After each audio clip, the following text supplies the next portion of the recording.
A partir de agora, sobe o giro do motor.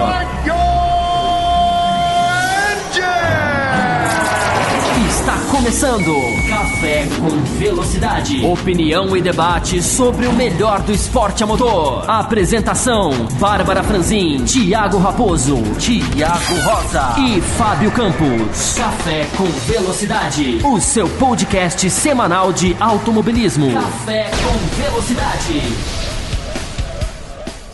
Para você que marcou encontro com a velocidade, seja muito bem-vindo ao Café com Velocidade, edição 536. Eu sou o Thiago Santa Rosa e vocês estão aqui com um dos podcasts mais tradicionais, se não o mais tradicional de automobilismo do Brasil há quase 10 anos. É isso mesmo, 10 anos falando tudo sobre as principais categorias do esporte a motor. Bom, como vocês podem perceber, Thiago Raposo não está presente hoje, hosteando esse programa como de costume. Estou aqui com uma árdua missão de substituí-lo, mas tenho sempre à minha volta os meus caros amigos comentaristas deste programa e com uma novidade que eu já vou trazer agora, se me permitem os demais membros tradicionais deste programa. Um cara que é blogueiro, podcaster, empreendedor. Dizem que ele é tanta coisa que eu vou perguntar para ele. Ele já esteve aqui. Eilor Marigo, ou Marigo, seja muito bem-vindo ao Café com Velocidade. Afinal de contas, quem é você? Muito obrigado, Rosa. Eu ouvi dizer que eu sou namorador também. Também levantaram essa calúnia a meu respeito. Eu sou só um rapaz latino-americano. E tô aqui mais uma vez, né? Já participei aqui de 3, 4 edições aqui do Café. Muito emocionado para falar sobre Fórmula 1. Essa última corrida aí que teve bastante agito pra gente conversar a respeito. Então, vamos nessa. E aproveitando, já colocando você um pouco na fogueira nesse início de podcast, Corrida Clássica. Você assistiu a Corrida Clássica? Porque você é um ouvinte exemplar, aquele que sempre participa, ou participava até um pouco mais que antes. Hoje em dia comenta vez ou outra, mas sempre quando comenta algo interessante. Hoje você veio preparado para falar sobre Japão 2005? Fala a verdade pra gente, hein? Eu percebi essa cobrança oculta. Sim, na verdade eu queria ter conseguido assistir a corrida mais longamente, mas eu peguei a corrida e assisti um resumão dela e fui lembrando os acontecimentos, porque como foi uma corrida muito marcante, foi uma corrida muito memorável, então eu já no começo eu comecei a lembrar mais ou menos o que acontecia e consegui dar uma preparadinha para falar a respeito desse GP. Fora que o fato que foi no ano de 2005, que é um ano muito interessante da Fórmula 1, pelo menos eu considero um dos anos mais interessantes da Fórmula 1. Então deu pra refrescar bem a memória. É isso aí, então vamos conversar a respeito dessa etapa que chamou muito a atenção naquela época. Algumas pessoas até falaram que era a melhor prova que já viram na vida. E vamos debater com detalhes daqui a pouco, sim, com os meus parceiros de bancada, como sempre. Aqui do meu lado direito, ela, a dona, a manda-chuva, a origem de tudo, Bárbara Franzin. Seja muito bem-vinda, Bárbara. Stock Car na Argentina, uma categoria brasileira abrindo horizontes novamente para a América do Sul. Foi bom ver a Stock Car de novo indo para fora do país? Bom dia, boa tarde, boa noite. Bom, eu não mando em nada, gente. Eu não sei que vocês têm essa mania de falar que eu mando aqui no programa. Tô aqui junto com vocês toda semana gravando. Sempre muito feliz de estar aqui, de falar um pouquinho de automobilismo, de discutir esse esporte que a gente gosta tanto. E Stock Car na Argentina, eu achei muito interessante, sim, eles terem voltado. Foi bem bacana, realmente, fazer essa expansão, como você mencionou. Só que as corridas, né, pra mim, não foram aquela coisa toda. A gente vai tentar falar um pouquinho mais disso, né? Que alguns ouvintes pegaram um pouquinho no nosso pé, que a gente tá batendo muito na mesma tecla da Stock Car, então a gente vai, pelo menos eu, né? Vou tentar puxar uns outros enfoques, até que eu fui anotando ao longo da corrida pra gente discutir aqui hoje. Eu acho interessante, só uma pena, né? Que a condição climática não favoreceu e, pelo que eu entendi, a Stock era uma das últimas provas, né? Porque tiveram outras antes, até prova de longa duração. Então ficou bem vazio, né? O autódromo foi... Pra mim esse foi só um pouco ponto negativo, mas é bacana ter esse encontro novamente. O automobilismo argentino, que é tão tradicional, né? Quem sabe a gente aqui não consegue aprender alguma coisa com eles, né? Porque não só os pilotos, mas os fãs, né? Quem gosta é muito apaixonado mesmo. Então acho que a gente pode aprender algumas coisinhas com eles. É muito legal esse ponto da Bárbara Franzin. Nós temos que aprender com eles ou eles que têm que aprender conosco? Vamos discutir isso lá no bloco da Stock Car, porque é um ponto importantíssimo, principalmente pelo que eu li aqui e lá a respeito dessa parceria. Tem muita coisa para se falar, com certeza. E do meu lado esquerdo, já que Bárbara está do meu lado direito, do meu lado esquerdo, Fábio Campos está presente também. Aliás, já vale um registro. O Diogo Gomes também não pôde estar conosco hoje. Teve uns probleminhas pessoais. Está ausente essa semana. Provavelmente semana que vem estará de volta. E Fábio Campos está aqui e exigiu, falou antes fora do ar: eu quero falar de Fórmula 1. Então, Fábio Campos, deixei você por último e com esse espaço para falar de Fórmula 1, o que você quiser. Seja muito bem-vindo, meu caro colega, direto da lindíssima BH. Olá, Rosa, olá. Tem que rir nesse começo de programa, né? Começa com esse bom humor todo. Olá para os nossos ouvintes, um bem-vindo ao Eilor, que eu tenho certeza vai acrescentar muito nessa edição de hoje. Primeiro, eu não exigi nada. Segundo, eu só solicitei. Nunca mais farei isso, porque não posso mais confiar nos meus colegas, então nunca mais farei isso. O ouvinte, mais uma vez, anota no caderninho dele quem realmente tem a frequência nessa edição, né, nesse podcast, quem é o membro da mesa que mais comparece aqui. Eu tenho certeza que o ouvinte está anotando isso no próprio caderninho. E a gente tem uma edição hoje. É uma pena que os nossos mais renomados colegas não estão aqui, porque eu acho que a gente tem uma edição hoje muito rica para a gente fazer em termos de Fórmula 1, né? Porque o Grande Prêmio da Malásia, ele levantou muito mais dúvidas do que deixou certezas. Só que ele levantou dúvidas muito interessantes. São dúvidas positivas que a gente pode e deve discutir aqui, né? Tem corridas que dão certeza em certas coisas. E normalmente essas certezas que a Fórmula 1 vem passando não são legais. O Grande Prêmio da Malásia, ele deixa dúvidas, ou seja, ele não dá para cravar tanta coisa, mas ele deixa o desenho do que aconteceu em Sepang, ensaia para a Fórmula 1 mais até do que a corrida foi boa, porque a corrida foi muito boa. Só que ela projeta uma situação que pode ser até melhor do que o que a gente viu em Sepang. Eu não sei se eu estou sendo muito otimista ou não, a gente vai entrar em detalhes, né, no bloco da Fórmula 1, não tenho dúvida disso, mas na parte dos questionamentos eu acho que o ouvinte há de concordar. Muitas dúvidas a gente sai, principalmente a dúvida, a mais legal, talvez a mais pura de todas, quem vai ganhar o Grande Prêmio do Japão? O quão difícil é responder essa pergunta do Grande Prêmio que já vem na próxima semana. É bom o ouvinte sempre ficar ligado nisso, essas corridas são coladas. É uma pergunta que se tornou impossível de se responder. Impossível de se responder depois do Grande Prêmio da Malásia, de se cravar quem vai ganhar o Grande Prêmio do Japão. Isso é muito bom. É suficiente? Não é suficiente? Pode acarretar o que de bom e pode acarretar o que de ruim. A gente vai ter algumas horas para conversar a respeito disso. Sem sombra de dúvidas, Fábio, além do que nós, nos últimos programas, tivemos algumas opiniões indo na linha de o campeonato já está direcionado para um piloto, o outro não tem mais condição, uma terceira equipe não poderia entrar nessa disputa, e é exatamente esses pontos que era uma das ideias de discutir no programa de hoje, e você foi perfeito nessa sua análise. Vai dar para conversar bastante sobre isso. Como você disse, são aproximadamente 3 horas de programa, um pouco mais, um pouco menos, então temos muito o que discutir. E aproveitando, Eilor. Oi. É Eilor ou Eilor?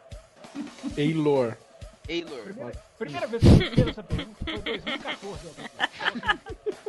A gente faz todas as vezes que você estiver no programa essa pergunta, porque é impressionante, nos bastidores aqui já rolam ameaças, já rolam... Eu falei errado? Agora você me deixou preocupado. Falou. Eu falei errado?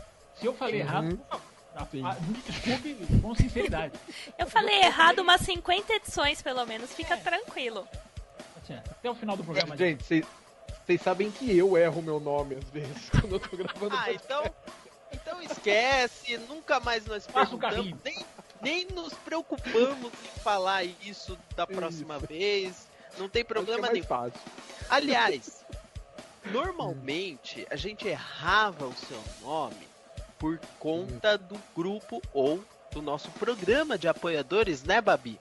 Então, eu gostaria de pedir a sua ajuda, já que Thiago Raposo não está presente hoje e ele tem todas essas informações sempre à mão, para você dar um pequeno overview para a galera do que é o grupo de apoiadores, que o nosso querido Eilor faz parte e que ajuda e nos apoia aí no programa e na execução dele. Então, Babi, com você agora.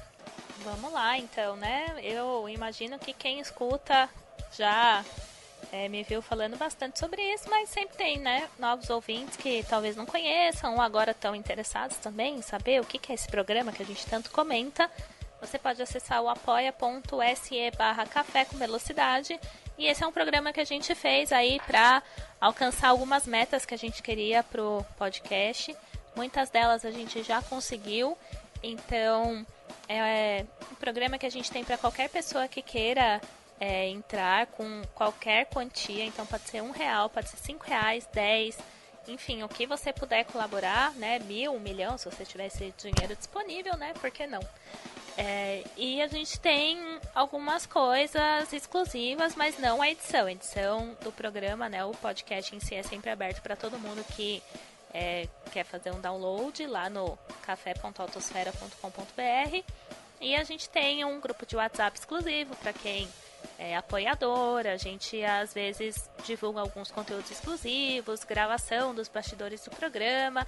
Então a gente vai alimentando aí esse grupo com conteúdos direcionados para quem é nosso apoiador, mas como eu disse, né, o nosso programa está sempre aí disponível para todos. Então a gente paga também equipamento, servidor, né, onde a gente hospeda o podcast, domínio, enfim, tem uma série aí de despesas que só quem faz podcast sabe como é, né, ou qualquer outro tipo aí de programa.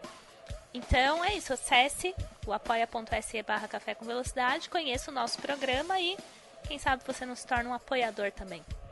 Muito obrigado, Bárbara Franzin. Eu só adiciono uma coisa, assim, rapidinho. Spoiler. Coisas irão mudar. Aguarde. Bom, terminada essa... Queria adicionar uma coisa também. Opa, claro, fique à vontade, meu querido convidado. Como e apoiador, né? E apoiadores, exato.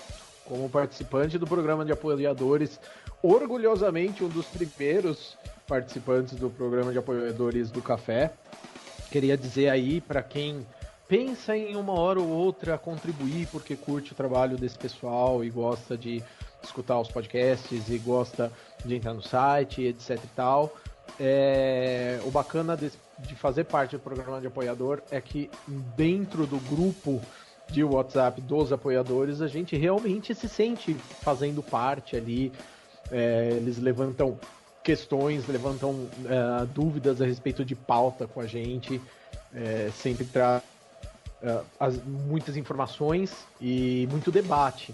É legal de participar desse grupo porque além de você incentivar o Café, que faz um trabalho muito bom de conteúdo, para mim o melhor trabalho de conteúdo automobilístico da internet hoje em dia no Brasil, você ainda ajuda na produção, inclusive em mudanças a respeito do andamento dos programas, etc e tal. Eles debatem bastante com a gente, ouvem bastante a gente também. E Lá rola de tudo, incluindo críticas e choros a respeito do conteúdo, então acho que é bem legal. Para quem não participa aí, deixar aqui como mero participante e não diretamente envolvido com a produção do programa, mas como participante de programa de apoio, eu queria dizer para você que pense em um dia apoiar, apoie. Comece com um pouquinho, mas apoie o trabalho do Café, que é muito satisfatório apoiar o trabalho de vocês. Nossa, eu tenho que somente agradecer essas palavras, Eilor.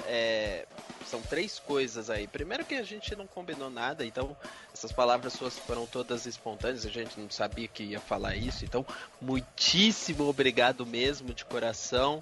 Esperamos que não só você, mas todos os apoiadores tenham essa impressão do Café, porque sim, nós queremos ser os melhores, nós queremos fazer um bom programa sempre, nós discutimos bastante quanto a isso, não é falsa modéstia ou coisa do tipo, nós queremos ser sempre acima da média e essas palavras nos trazem uma alegria imensa, acredito eu, compartilhado com Bárbara, com Fábio Campos, com Diogo Gomes, com o Thiago Raposo, que não estão presentes aqui, e obrigado mesmo, esperamos aí continuar fazendo este trabalho que faz o Eilor apoiar o nosso programa de apoiadores, que pode ser o seu apoio também, que melhore, que mantenha o Café com Velocidade rodando como ele roda há quase 10 anos. E fique ligado, há quase 10 anos, porque quando virar para 10, coisas irão mudar. Bom, chega de conversinha, vamos começar o programa de fato. Vai rolar aquela famosa vinheta só para tocar o barco e ir para o próximo bloco. Ou melhor dizendo, para o próximo assunto, né? Porque o próximo bloco vem depois, mais para frente.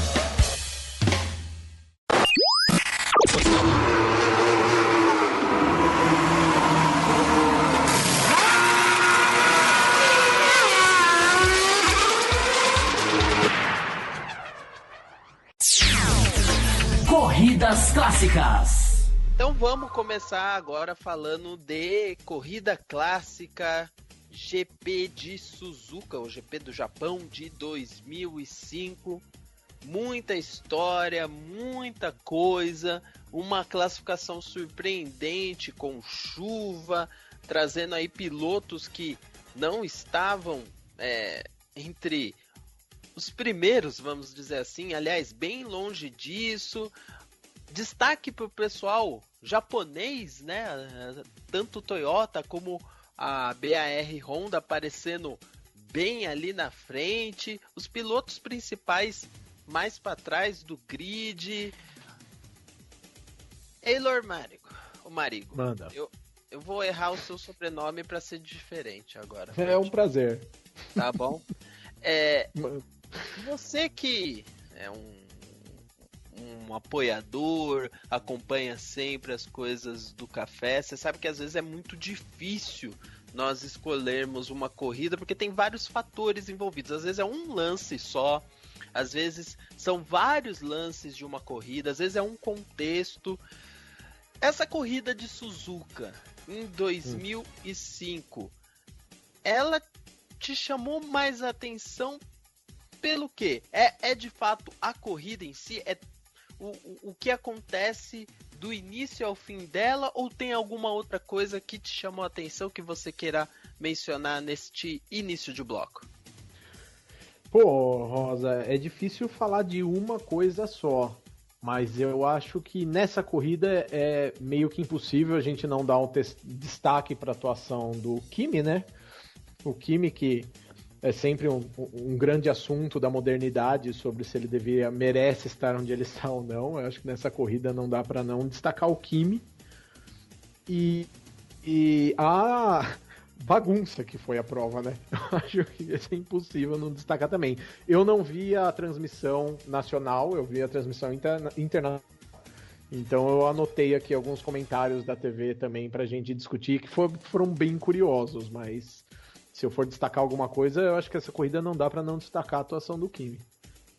Engraçado, né, que a Babi, ela tem esse costume também de anotar fatos da transmissão, curiosidades, enfim, e até algumas coisas da época para se discutir, para trazer para a atualidade também. Só que dessa vez nós tivemos um pouco de dificuldade. Eu nem sei se a Babi conseguiu assistir em português. Ela tinha comentado conosco antes do programa começar que tinha assistido em inglês, né, Bárbara? E qual que foi a coisa que te chamou mais a atenção desta corrida e do contexto que essa corrida aconteceu? Bom, para responder a primeira pergunta da transmissão, eu assisti dessa vez pela Sky Sports. Eu revirei a internet, pesquisei pra caramba pra ver se eu conseguia um link em português, porque eu adoro, né, ficar ali pescando o que acontece.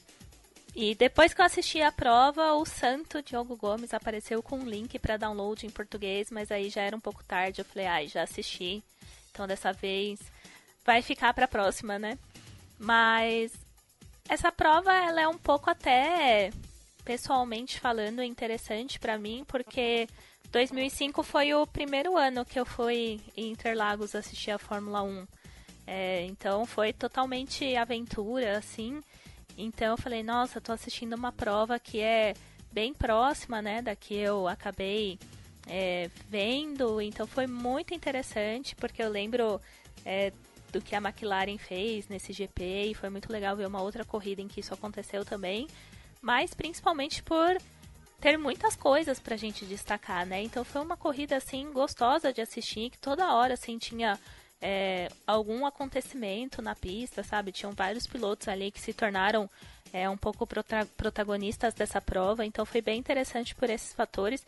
Eu acho que a parte mais, assim, né, que foi um pouquinho chata só foi do safety car, né, que também não tem muito o que fazer, é uma coisa que acontece mesmo, mas de resto, assim, eu, né, que falo que tem o estilo de curtir essas corridas mais animadas, eu adorei, porque realmente teve muita coisa, assim, aconteceram muitas brigas, e a gente vê que o Raikkonen, ele não assumiu a liderança por muito tempo e foi intercalando, né? Foi na hora decisiva ali, ele conseguiu ficar à frente, fez as voltas rápidas que ele precisava e acabou vencendo. Então, assim, foi um desempenho muito incrível e foi muito legal assistir essa prova. Acho que a gente mandou muito bem nessa escolha, né? Independente da gente ter feito um pouquinho em cima da hora, porque esses GPs colados aí acabaram pegando a gente desprevenido, mas se você está ouvindo esse programa, ainda não assistiu essa prova, ou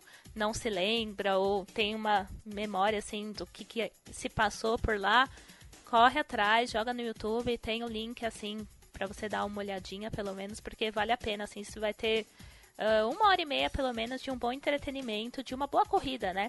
Um entretenimento, mas com qualidade de disputa de Fórmula 1. Fábio Campos, me corrija se eu estiver errado, e até por conta de um comentário seu com o Diogo Gomes, ou vice-versa, Diogo Gomes com você, que foi escolhido essa prova, né, num programa recente, e aqui a gente tem o compromisso com a verdade. Nos bastidores a gente já conversou, você acabou não assistindo até por conta dessa escolha de última hora que acabou acontecendo, mas é uma corrida que fica na memória e tudo mais, e você já é uma pessoa que tem uma excelente memória para esses fatos.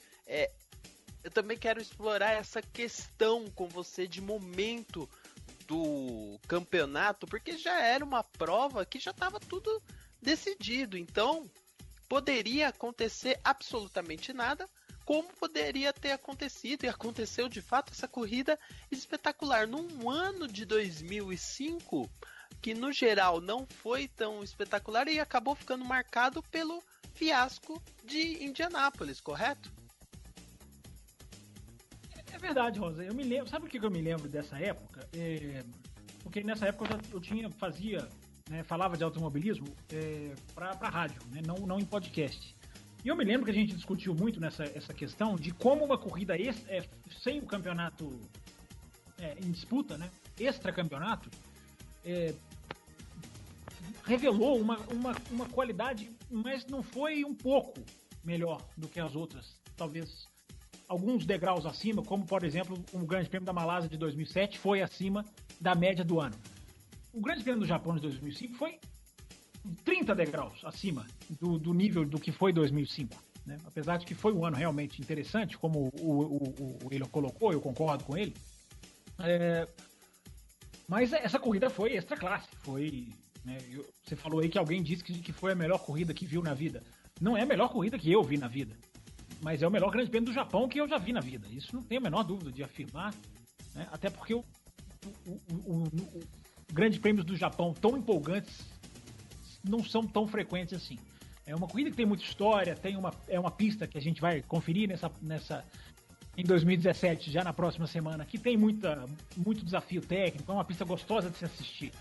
Mas corrida boa não é necessariamente uma regra em Suzuka. Como não é em Monza, como não é em... Um dia eu vou escrever, eu falar, criar um áudio sobre isso no YouTube, alguma coisa eu vou fazer. Eu tenho vontade de mergulhar um pouco nessa questão. Esse Grande Prêmio do Japão, portanto, ele é uma corrida antológica. Essa corrida ela é antológica, porque apesar, como a Bárbara falou, ela tem alternativas, ela tem as coisas, mas ela tem ultrapassagem, ela tem o elemento, né, fundamental do automobilismo para alguns, né, que são as ultrapassagens. Então né, eu me lembro muito da discussão na época dessa questão do pneu, né? 2005 era o pneu para uma corrida inteira. Os carros de Fórmula 1, para mim, 2005 é rico, talvez seja o ano com um conjunto de carros mais belos da história da Fórmula 1. Mas esse Grande Prêmio do Japão, sem dúvida nenhuma, ele, como a Bárbara falou muito bem, eu acho que quem quiser assistir no YouTube, vale muito a pena. Aliás, você colocou muito bem, eu não assisti a corrida, mas porque colocaram essa corrida aí quase que menos de 48 horas para o programa ser feito. Então, ouvinte, fique registrado isso aqui. Não foi minha, mas enfim, brincadeiras à parte, é uma corrida que vale a pena assistir, é uma corrida que vale a pena porque a gente conseguiu emplacar uma corrida boa no carro de corrida, no bloco, né, no segmento. Ainda bem. A gente teve que ser ditador, né? Isso diz muita coisa, né? Quando a gente abre para a democracia, né, ouvinte, por favor, não entenda como nenhuma interpretação ideológica da minha parte, já que eu... Eu vou te ajudar, Campos. Eu vou te ajudar, é porque tem algumas pessoas que fazem a propaganda, né? Então, vote na minha corrida, não sei o que lá. E aí os outros não fazem, acabam indo na onda e ganham aquelas corridas chatas. Tá coberto, olha, mas vamos ser sinceros, é muito difícil conseguir uma corrida como essa, porque é o que eu falei, exatamente quis instigar esse debate. Nós temos um quadro de corridas clássicas que às vezes tem uma corrida que é muito boa, mas no momento que simplesmente não valia nada. Em compensação, nós temos fatos em corridas específicas que trazem à memória, nossa, aconteceu isso, lembra? Mas de fato, quando você vai assistir a corrida, não tem a menor graça, não tem disputa, não tem nada. Então assim, a gente fica entre a cruz e a espada da nossa memória para tentar trazer uma corrida que seja efetivamente interessante para esse quadro, só que é muito difícil, e até por isso que eu quis explorar nesse primeiro momento essa questão da corrida ser muito boa, mas de novo, ser muito boa logo após do Alonso já ter confirmado o título, que as coisas já estavam definidas. Então assim, num ano que aí a gente pode até discutir um pouco mais, a McLaren era um carro velocíssimo, mas extremamente pouco confiável, de novo, né? E com um piloto que era muito rápido e pouco efetivo. Nesse ano, no caso, o Montoya, enquanto o Raikkonen se mostrou vencedor, mas com muitas quebras. Aliás, Verstappen tá aí, o bloco da Fórmula 1, para falar um pouco a respeito de piloto rápido com muitas quebras. Muitas quebras, tá? O Montoya, se eu não me engano, ele estoura o carro na barreira de pneus nessa corrida, se eu não estou enganado, né? Sim, na primeira volta ele bate com o Villeneuve, Montoya e Villeneuve. Olha que bela dupla, né? Pois é, né?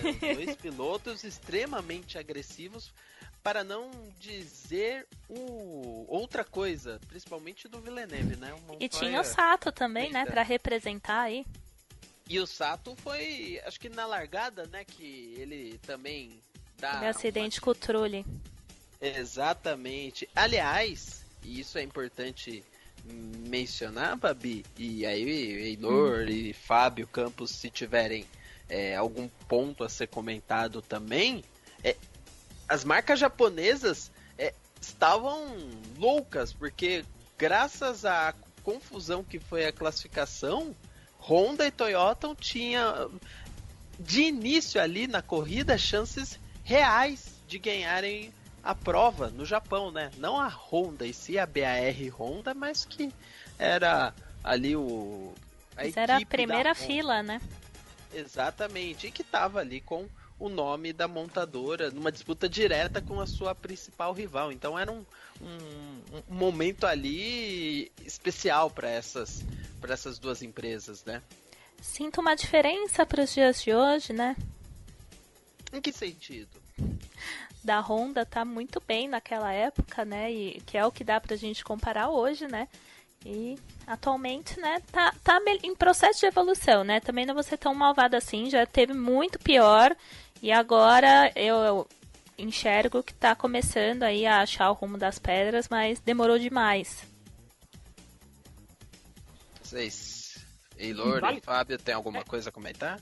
Vale lembrar que essa explosão japonesa na classificação, digamos assim, claro, foi uma classificação muito molhada, né? Isso aí, qualquer um se lembra disso.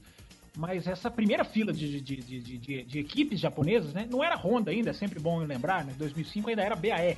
Né? Era BAR Honda, a Honda encamparia a equipe oficialmente em 2006, no ano seguinte. Ainda era BAR em 2005, mas já totalmente em parceria com a Honda. A Honda tinha feito aquela decisão entre ou Jordan ou a BAR, acabou ficando com a BAR, enfim. Já era praticamente uma equipe dominada, inclusive nesse Grande Prêmio do Japão. O Barrichello já tinha sido inclusive anunciado como piloto para a equipe no ano seguinte.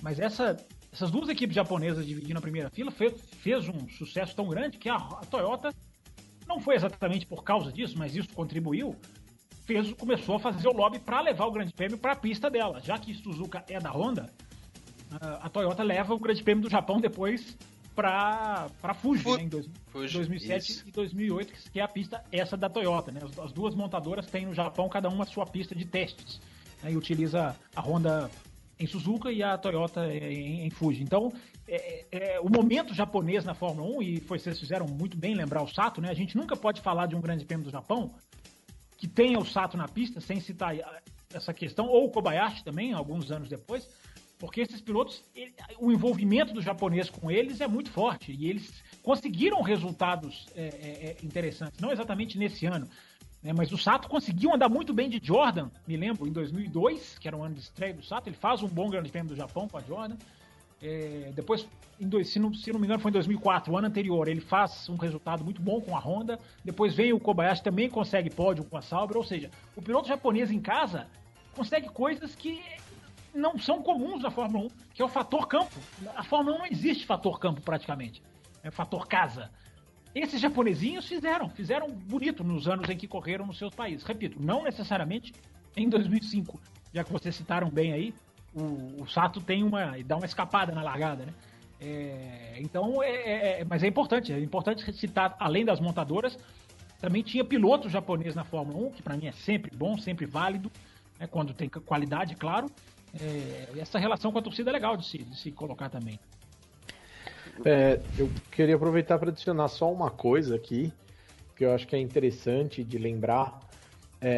A gente fala dos resultados também dessa corrida e das mudanças, mas tem que lembrar que muitas coisas aconteceram não só na corrida, mas antes, porque a qualificação chuva, o que mexeu muito com o posicionamento dos pilotos, né? Então quando a gente fala aí de você ter os pilotos japoneses fazendo bonito e as equipes com motores japoneses na frente, etc e tal, a gente também teve essa diferença. Por exemplo, a gente sabe que Jenson Button na chuva é um lorde, sabe pilotar como ninguém.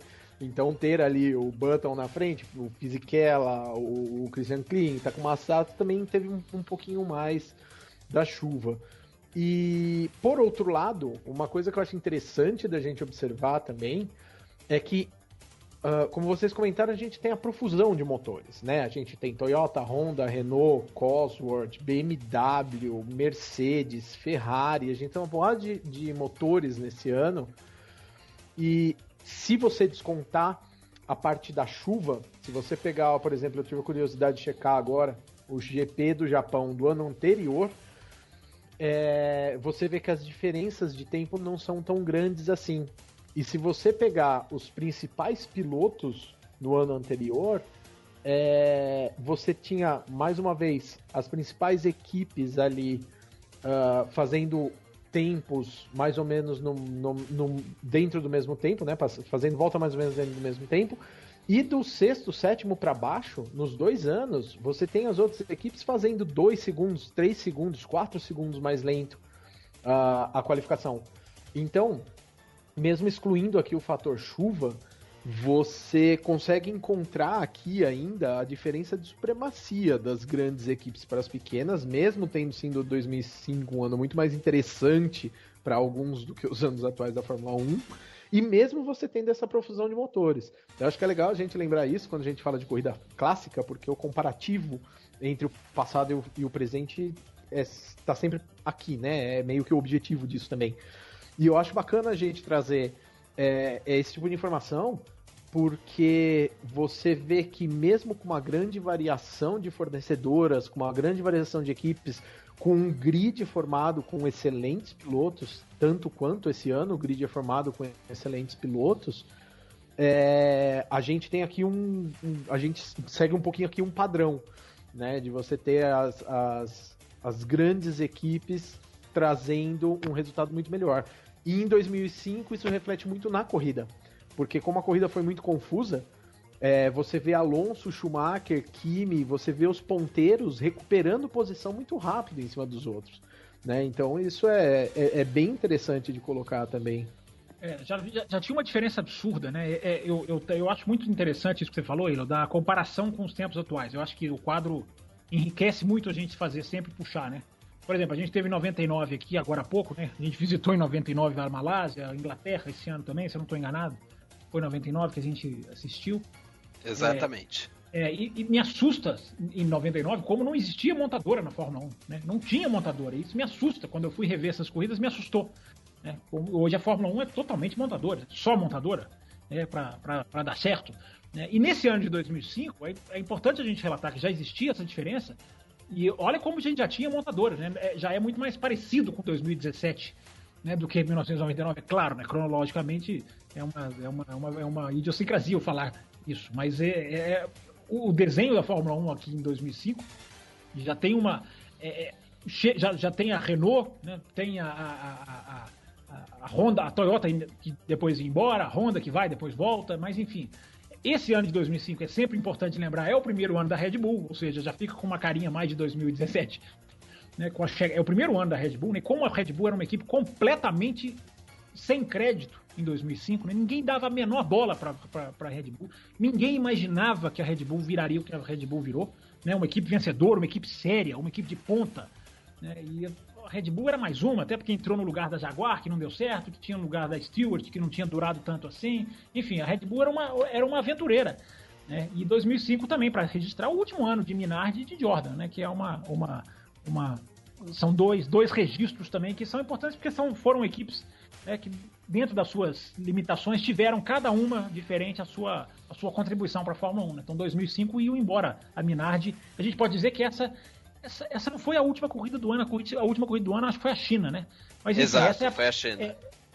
Eu lembro que foi um passeio do Alonso. Ainda bem que em 2005 não escolhemos a China, porque é uma corrida super sem graça. O Alonso dá um passeio absolutamente avassalador.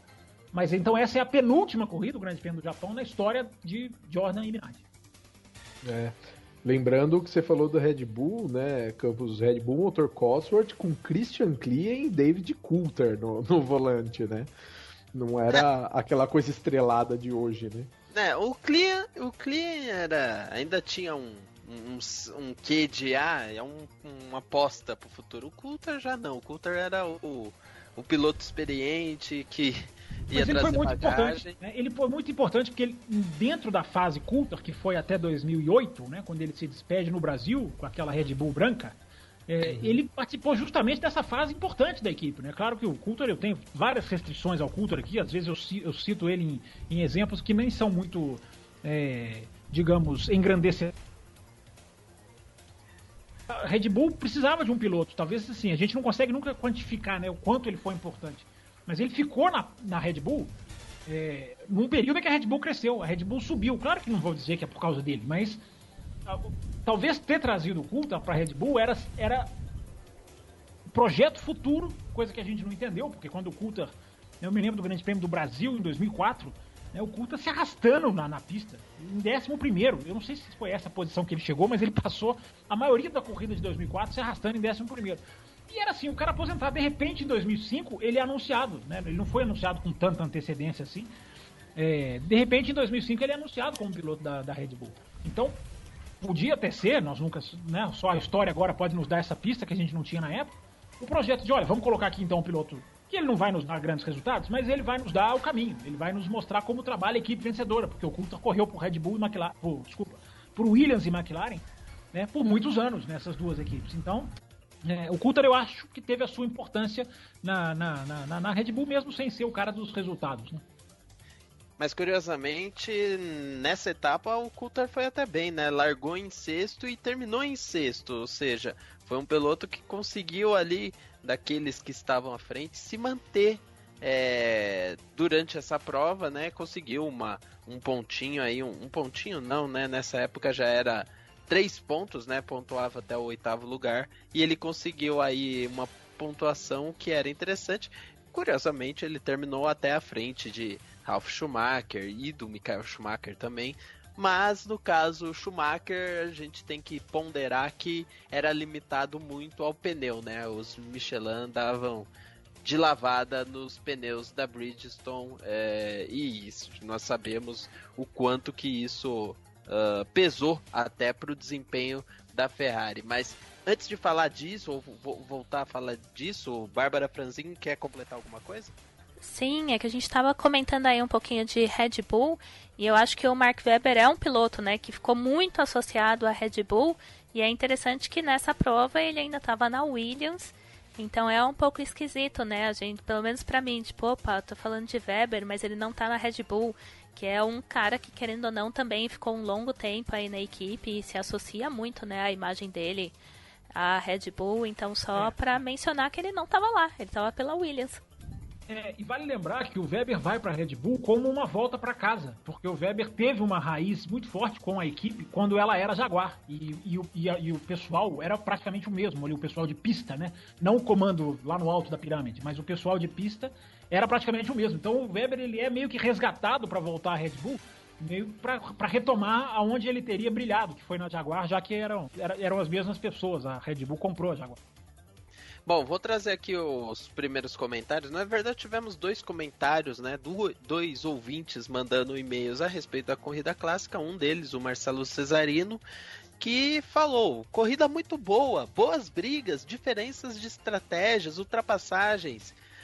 Aí ele faz um porém, mas mostra que a corrida de 2017 vai ser uma procissão, devido a esse regulamento. Aí ele faz um outro comentário. Raikkonen espetacular. Para mim, a melhor fase dele na Fórmula 1 e que grande carro tinha a Fórmula 1. Bonito e muito rápido. Essa McLaren vencedora morreu. Eu vou instigar o primeiro debate com o Waylor. Ele, principalmente que o Cesarino, ele menciona aqui no primeiro comentário, mas mostra que a corrida de 2017 vai ser uma procissão devido a esse regulamento. Taylor, mas você olhando e lembrando de como era 2005, tirando a questão da briga de pneus, que não era também uma briga tão grande, os regulamentos acabam tecnicamente não parecendo para você ou não? Você vê de uma outra forma, inclusive da mesma forma que o Marcelo Cesarino coloca no seu e-mail? Posso responder com um comentário que eu ouvi do comentarista inglês a respeito dessa corrida? Fica à vontade. Naquele momento em que o Kimi... Aliás, nem é no momento que o Kimi vai ultrapassar o físico, é antes até. Mas que o Kimi tenta fazer uma ultrapassagem, o comentarista fala, Porque esses carros de 2005, eles são muito difíceis de ultrapassar, porque eles são muito dependentes de aerodinâmica, e aí fica muito complexo para o piloto conseguir fazer a ultrapassagem na pista. Então, assim, quando a gente fala de regulamento, eu acho que a briga é sempre a mesma, sabe? Raramente muda muita coisa. Então, A acho briga sempre a mesma, é a briga contra a aerodinâmica, contra os pneus. Vamos tentar pegar esse ponto. É a briga do equilíbrio, Rosa. Sabe? Lá eles, por medidas de segurança, em 2005, você tinha o pneu com ranhura e o aerofólio levantado, tá? A Fórmula 1 atual passou aí há pouco tempo atrás por uma limpa na aerodinâmica para conseguir tentar motivar mais as ultrapassagens na pista. E mesmo assim é uma das grandes reclamações de hoje. Aí a gente teve a entrada dos pneus, agora os pneus tala larga para tentar gerar mais grip mecânico, para gerar mais velocidade. Assim, eu acho que todas essas mexidas entre as regras da Fórmula 1 e os resultados das regras da Fórmula 1, que eu acho que isso quem costuma falar muito a respeito é o próprio Campos, que sempre bate nas regras que não são pensadas na esportividade e na ultrapassagem. Elas são pensadas em outras coisas que não obrigatoriamente vão dar emoção à corrida. Eu acho que se a gente for vendo esse histórico de mudanças, eu não vejo uma diferença tão grande assim, entendeu? Eu não vejo uma diferença, por exemplo, da briga que a regulamentação estava tentando conseguir naquela época de 2005. Tudo bem que tinha uma preocupação maior ali naquele momento com a segurança dos carros, por conta também do desempenho da velocidade. Eu não vejo uma diferença tão grande quando a gente fala da briga de hoje pela busca pela retorno à esportividade. Entendeu? Então, assim, eu acho que existe diferenças entre os períodos, existem grandes diferenças, mas eu não vejo uma diferença assim no que as regras estão buscando, entendeu? Eu não sei se eu consegui me expressar direito. Claro que conseguiu se expressar. Você, acho que vai nessa linha de comentário concisa, como todos aqui do Café com Velocidade fazem sempre. Você que tá falando, Fábio Campos. Bárbara Franzin, tem alguma coisa a acrescentar sobre essa questão que o Cesarino levantou? Não, achei interessante o ponto do Eilor e também como a gente sempre observa, às vezes, com mais crítica, né, o ano atual que a gente está assistindo a categoria. Talvez por a gente estar tão mergulhado nesse universo, a gente tende a achar que, olha, lá atrás era melhor, ou talvez daqui 10 anos a gente assista essa corrida que vai acontecer em 2017 e vai achar interessante. E como o próprio Campos também, na abertura do programa, deu início aí de conversa para falar também sobre o GP do Japão, né? Eu acho que ele também tá, como ele disse, né, otimista em relação ao que vai acontecer. Então eu não sei também se eu tô com essa impressão de que vai ser chato, que vai estragar por conta de regulamento, né? Eu também tô um pouco nessa vibe de podemos ter alguma coisa diferente, mas mais por conta dos carros, do que a gente viu esse final de semana, da Mercedes um pouco insegura, do que por regulamento. Então eu iria um pouquinho por outro lado. Raikkonen espetacular, Fábio Campos. A McLaren vencedora morreu. Cesarino também provoca uma discussão a respeito sobre a fase da McLaren e a fase do Kimi Raikkonen. É tão estranho ver agora o Kimi sendo esse piloto combativo que ele foi nessa etapa e a McLaren sem ser esse carro vencedor como era. E digo mais, tem um detalhe que me chama a atenção, que é a vibração do Ron Dennis no final da prova. Em todos os momentos parece ele vibrando muito. O Ron Dennis que já não está mais na Fórmula 1. Isso dá a ideia de quão importante foi essa vitória do ponto de vista desportivo para a equipe, que já não tinha mais condições de ganhar o campeonato de equipes, mas ainda estava lá disputando as provas, enfim, em busca do seu das suas vitórias, ao qual ela foi recordista naquele ano? Esse ano, se a gente reparar, né? Quem acompanha o quadro Corridas Clássicas, né, todos os anos que a gente visita, ou revisita, como diria outro, a McLaren é forte. Não é nenhuma surpresa a gente ver mais uma corrida do passado com a McLaren forte. A gente passa por 99, a gente passa pelos anos 2000, a gente vai pelos anos 80. Todos os anos a McLaren é forte. Para ver pro ouvinte poder refletir, talvez, né, o Marcelo Cesarino tenha até passado isso na cabeça dele, como o que está acontecendo agora é fora do normal, né? É extra classe, é fora do comum, né?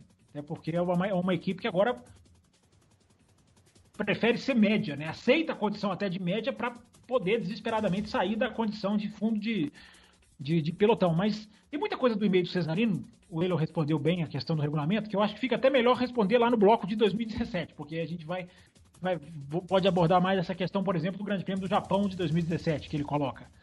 Mas a questão da McLaren é um ano muito atípico, porque é um ano em que o carro claramente mais rápido não ganha.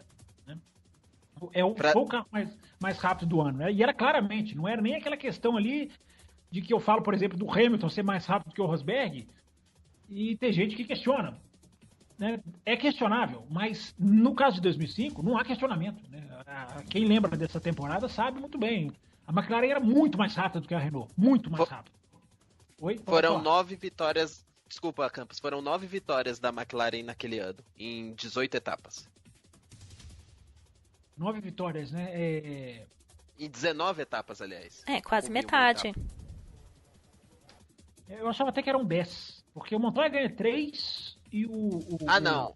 Eu comi uma vitória aqui do Raikkonen. São 10, né?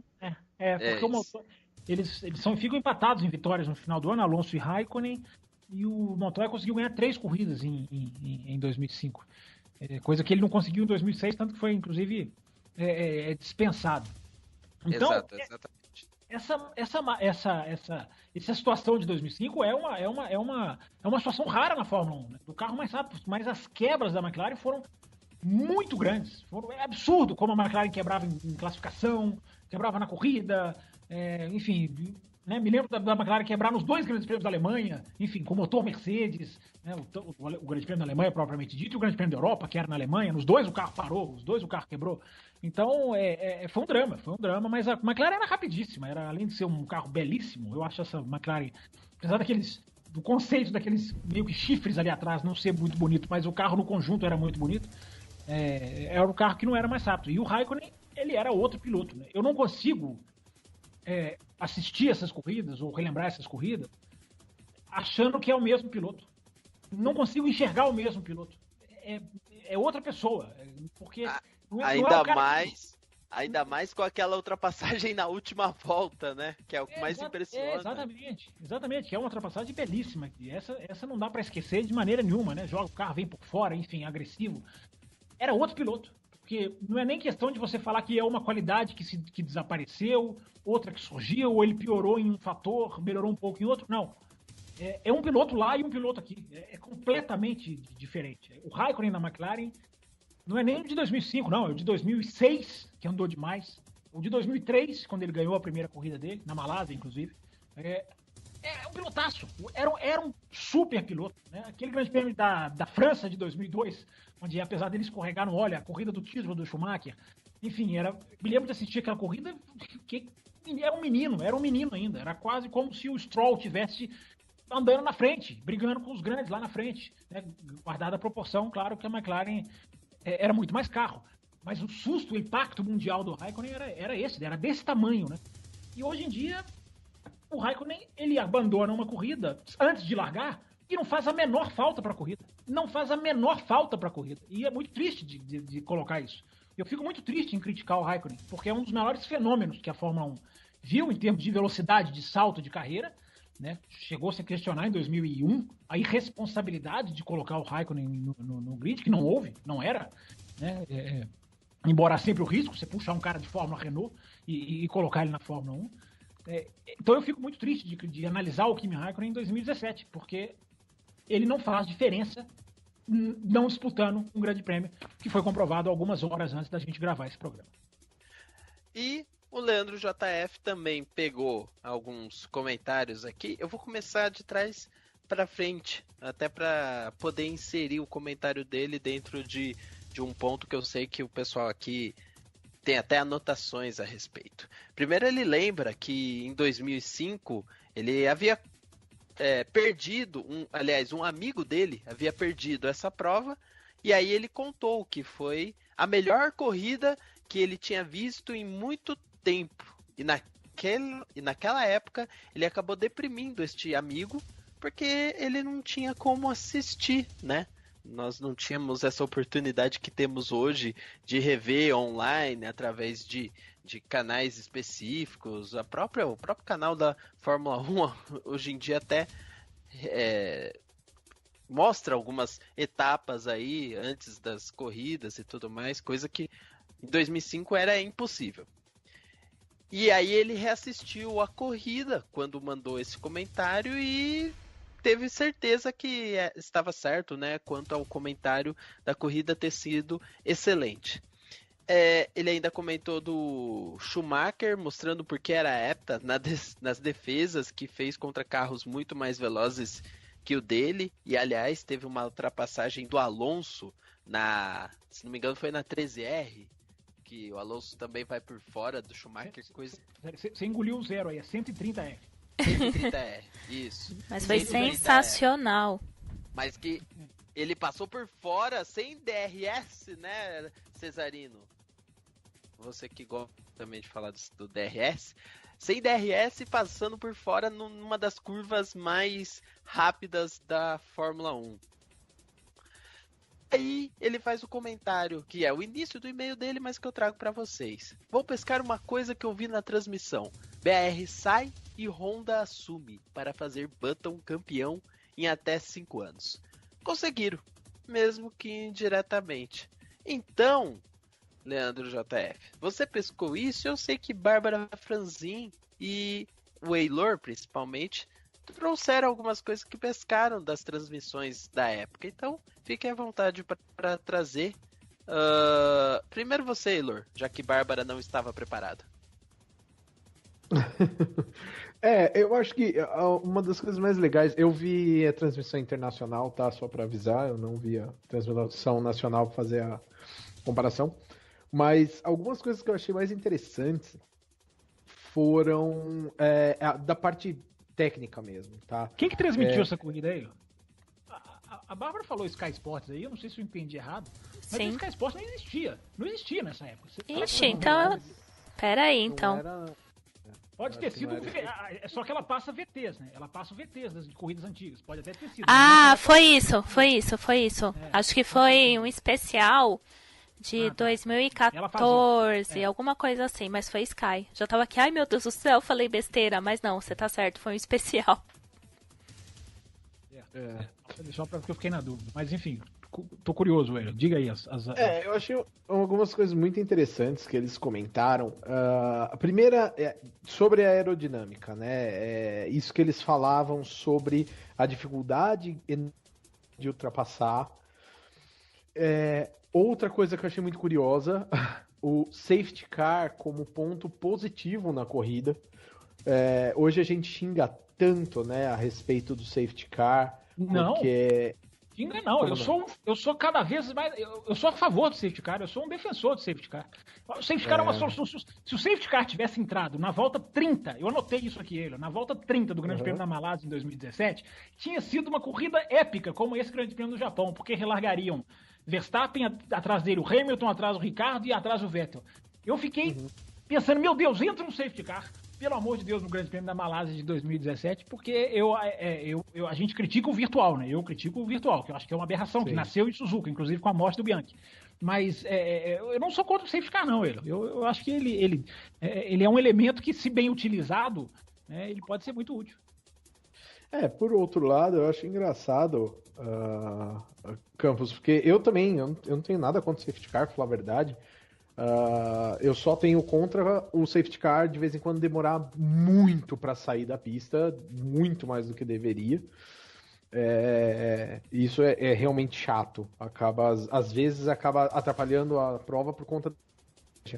Mas o safety car, aliado à estratégia de parada de box, lembrando que em 2005 a maioria dos pilotos ali que terminaram na frente fizeram 2 paradas de box, ele deu uma emoção muito bacana. Então foi muito bacana de ver também os caras darem aquela empolgada na transmissão, sabe? Falando, agora vai rolar o safety car e vai juntar todo mundo e não sei o que. Então, assim, eu acho muito bacana essa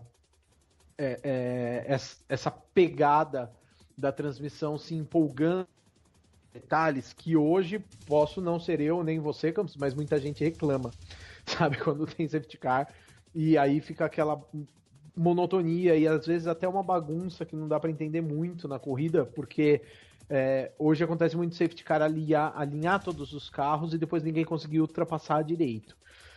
Outra coisa que eu achei muito bacana é que eles comentaram lá, que é exatamente sobre essas dificuldades técnicas que a Fórmula 1 meio que estava passando ali para equilibrar o fator segurança, porque naquela época já estava muito em voga de novo, falando que os carros estavam com potência demais, estavam velozes demais, e as novas, entre entrar aspas... o motor, mas e entrar o V6 no ano seguinte, né? 2006 Exatamente. A Fórmula 1 corta cilindros. A Fórmula 1 brigou de 67 até 2017, reduzindo velocidade todo ano. A briga era para reduzir velocidade, né? Só agora, de 2016 para 2017, é a primeira vez em 40 anos que a Fórmula 1 faz uma mudança de regulamento para os carros serem mais rápidos. Exatamente. E eu acho engraçado, Campos, porque é o que você falou sobre os carros serem lindos, realmente acho que em 2005 tivemos alguns dos carros mais bonitos da história da Fórmula 1, mas mesmo no perfil aerodinâmico, apesar de eu não ser muito a favor daqueles carros cheios de pods e um monte de coisa, mas ali a gente já estava meio que a Fórmula 1 estava caminhando para um meio termo dessas regras, né? Tanto que ali para diminuir a velocidade, às vezes até levantaram o aerofólio, fizeram a ranhura do pneu, deram uma garibada ali um pouco na parte aerodinâmica, na verdade uma reduzida ali na parte aerodinâmica.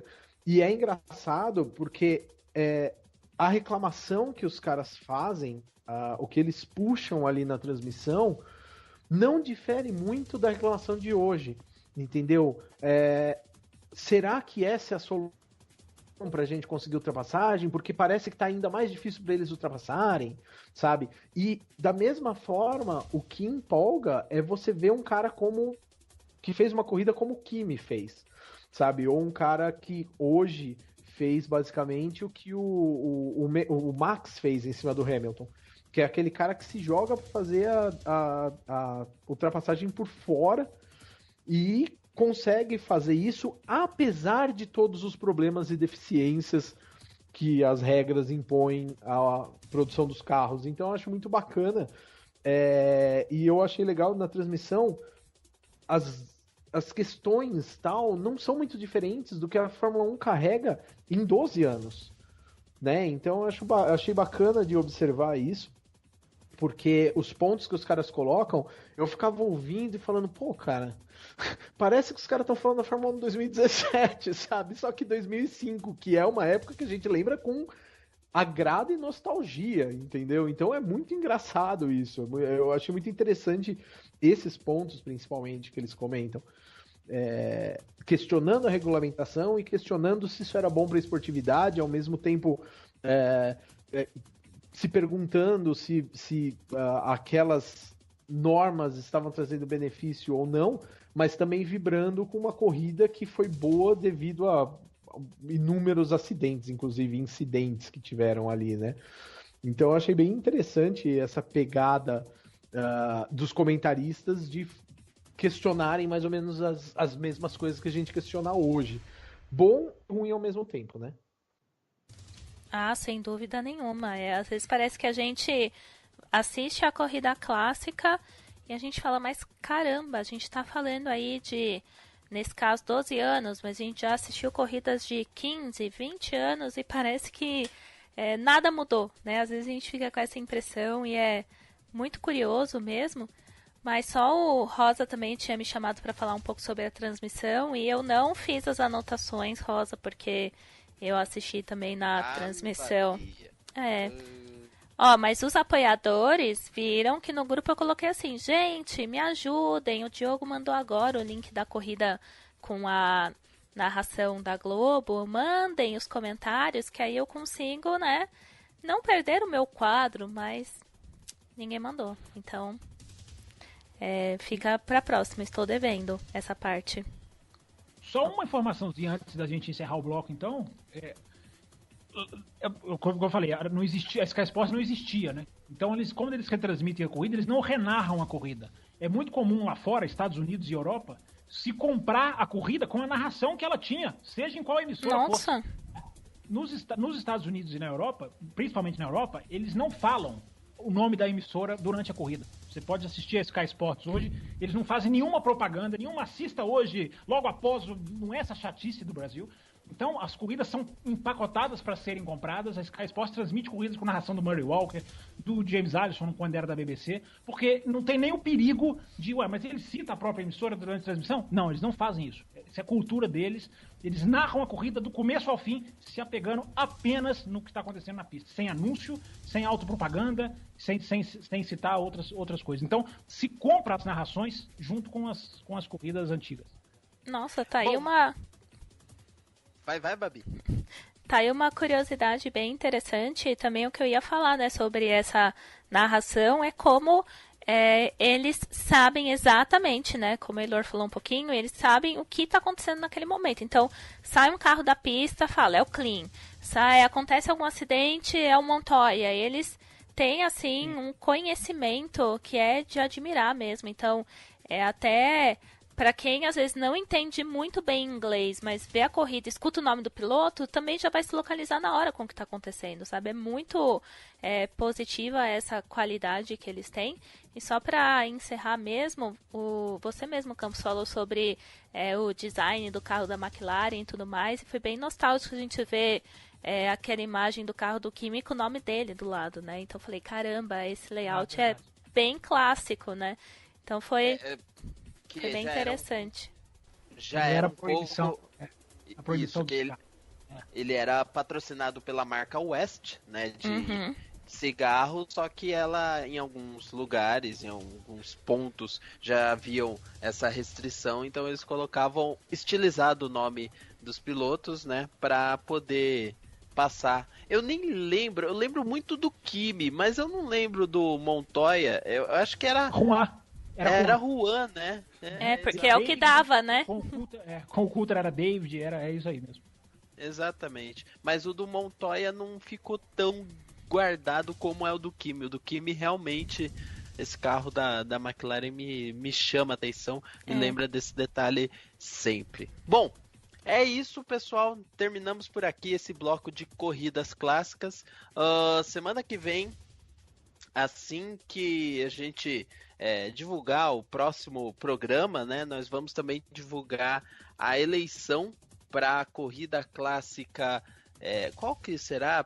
Dos Estados Unidos, né? Isso. Primeiro Estados Unidos, depois México. Então, assim, vai ser bem na sequência. Nós vamos divulgar Estados Unidos e já vamos divulgar México logo em seguida para evitar de acontecer o que aconteceu agora, tá? Esperamos que vocês participem, que mandem os seus comentários.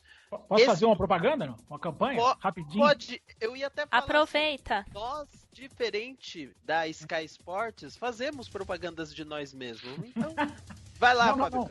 Mas não é propaganda de nós mesmos, não. É propaganda de uma corrida. Como eu sou doido pra ir, eu me sinto uma falta enorme de Indianápolis na Fórmula 1. Tenho uma saudade da corrida da Fórmula 1 em Indianápolis. Eu vou colocar aqui 2001. É uma corrida... Pode não ter sido uma grande corrida, mas uma corrida com alguns fatos interessantes. E era Indianápolis. Então eu vou fazer uma campanha aqui por Indianápolis 2001. Ou 2004, hein? Não, aliás, vou mudar. 2004. 2004 tem uma grande atuação de um certo piloto japonês. 2004, pra ser Indianápolis. Eu acho que só não pode escolher 2005, né? Porque é a vergonha, né? São só 6 carros. Mas você sabe que, do mesmo jeito que eu fiz campanha pra Áustria 2002... A gente pode fazer um programa com muita discussão se a gente rever essa corrida, que teve briga na pista pela vitória. São só 6 carros, mas teve piloto fechando o piloto na briga pela vitória, sim. Exatamente. Mas, Rosa, tem como muita essa... história, né? Não, e como Pode essa falar. pista é Indianápolis, então assim, escolham qualquer corrida desde que seja Indianápolis, ponto. Eu tô feliz de ver. É isso. Olha só. Esse é meu voto. Eu esqueci que tem uma embaixadora de Indianápolis. Apesar que a Fórmula 1 não passava muito perto da sua arquibancada ali não, viu, Bárbara? Aliás, ela passava pertinho ali, mas não era exatamente naquela curva.